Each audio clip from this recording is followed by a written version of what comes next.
അംഗനവാടിയിൽ നിന്നും കിട്ടുന്ന therapeutic food ഉപയോഗിച്ച് നല്ലൊരു പലഹാരം തയ്യാറാക്കാം. അതിനു വേണ്ടി ഒരു പാക്കറ്റ് തെറാപ്യൂട്ടിക് ഫുഡ് എടുത്തിട്ടുണ്ട്, കുറച്ച് അവിൽ എടുത്തിട്ടുണ്ട്, കുറച്ച് നട്ട്സ്, അണ്ടിപ്പരിപ്പ്, മുന്തിരി, ബദാം, നിലക്കടല, ഇത്രയും സാധനം എടുത്തിട്ടുണ്ട്.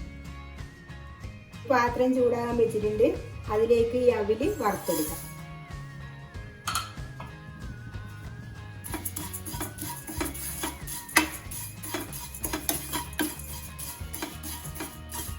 ഇത് വറുത്തിട്ടായിട്ടുണ്ട്, ഒരു പാത്രത്തിലേക്ക് മാറ്റി കൊടുക്കാം. ഇത് തണിഞ്ഞിട്ടാകുമ്പോൾ പൊടിച്ചെടുക്കാം.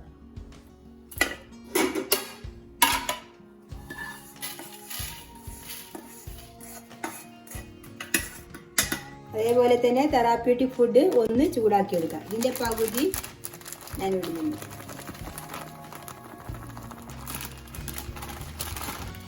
ഇത്ര മതി. ഇതേപോലെ ഒന്ന് ചൂടാക്കി എടുക്കാം.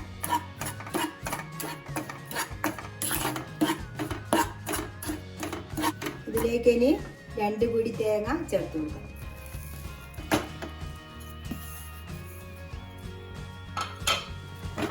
ഈ പൊടി അംഗൻവാടിയിൽ എല്ലാ ഗർഭിണികൾക്കും പാലുട്ടുന്നവർക്കും കൊടുക്കുന്നില്ല. വെയിറ്റ് കുറഞ്ഞവർക്കും അങ്ങനെ മാനദണ്ഡങ്ങൾ ഉപയോഗിച്ചാണ് ഈ പൊടി കൊടുക്കുന്നത്. വറുത്തിട്ടായിട്ടുണ്ട്. ഇതിലേക്ക് പൊടിച്ച അവിൽ ചേർത്ത് കൊടുക്കാം. നല്ലോണം പൊടിയണ്ട, കുറച്ചൊന്ന് പൊടിച്ചാൽ മതി. ഇനി ഇതിലേക്ക് എടുത്തു വെച്ച അണ്ടിപ്പരിപ്പ്, മുന്തിരി, നിലക്കടല ചേർത്ത് കൊടുക്കാം, ബദാം. ഇനി തീ ഓഫാക്കാം.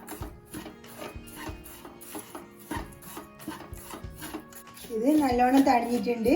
ഇതിന്റെ മധുരത്തിന് ആവശ്യമായി ഞാൻ വെല്ലം ഉരുക്കി തണിയാൻ വെച്ചിട്ടുണ്ടായിരുന്നു, അത് ഇതിലേക്ക് ചേർത്ത് കൊടുക്കാം. ഇതിലേക്ക് ഞാൻ ഒരു നുള്ളു ഉപ്പ് ചേർത്ത് കൊടുക്കുന്നു. ഇനി ഇതിലേക്ക് ചേർക്കുന്നത് ഏലക്കായ പൊടിച്ചതാണ്. ഇത് കഴുകി വെയിലത്തിട്ട് ഉണക്കി പൊടിച്ച ഏലക്കായ. ഇത് മധുരം ചേർക്കാണ്ടും ഇതേപോലെ കഴിക്കാം.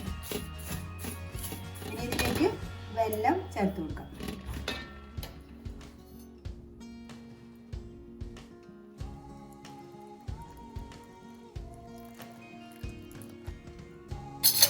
ഇതിനെ ഇളക്കി കൊടുക്കാം.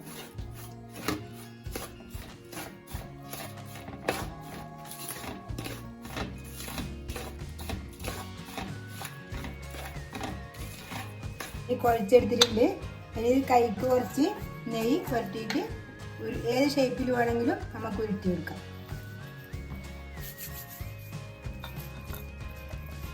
ഇതേ പാകത്തിന് ആയി കൊടുത്താൽ മതി.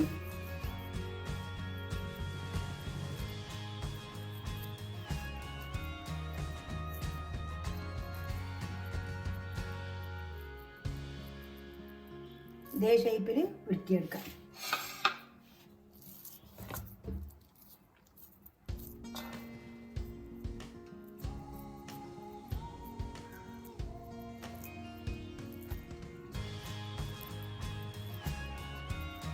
ഇത് മുഴുവനായി ഇതേപോലെ ഉരുട്ടിയെടുക്കാം.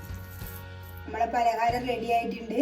നല്ല പോഷക ഗുണമുള്ള ഈ പലഹാരം എല്ലാവരും ഉണ്ടാക്കി വെക്കണം. എൻ്റെ വീഡിയോ ഇഷ്ടപ്പെട്ടെങ്കിൽ സബ്സ്ക്രൈബ് ചെയ്യാനും ഷെയർ ചെയ്യാനും മറക്കരുത്.